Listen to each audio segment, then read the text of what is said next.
Guys কেমন আছেন? আশা করছি প্রত্যেকেই ভালো আছেন। তো গাইস আপনি হয়তো বিকাশ থেকে লোন নেওয়ার জন্য খুব আগ্রহী, কিন্তু কি করলে বিকাশের লোন দিবে বা কি না না করলে বিকাশের লোন দেয় না, সেটা আজকে ভিডিওতে জানাবো। তো ভিডিও দেখার আগে একটা রিকোয়েস্ট হলো, একটা সাবস্ক্রাইব করে দিবেন, কারণ আপনার সাবস্ক্রাইবটা আমার খুব প্রয়োজন, ঠিক আছে?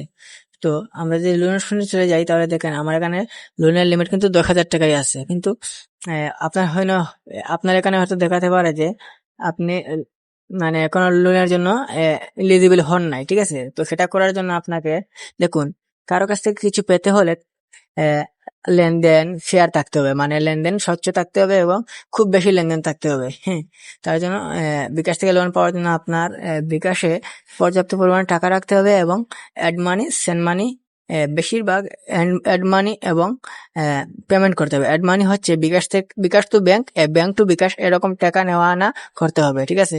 তবে পেমেন্ট করলে ওরা একটু বেশি প্রাধান্য দেয় আর কি। তো এই যে সেভিং নামে একটা অপশন আছে, এখানে আপনারা সেভিং করতে পারেন। যদি সেভিং করেন তাহলে ওরা আরো আপনার প্রতি বিশ্বাসী হয়ে যায়, ঠিক আছে? তো হয়তো আপনারা বুঝতে পেরেছেন যে বিকাশ থেকে লোন পেতে হলে কি করতে হবে। পর্যাপ্ত পরিমাণে টাকা রাখতে হবে এবং অ্যাড মানি, পেমেন্ট বেশি বেশি করতে হবে, ঠিক আছে?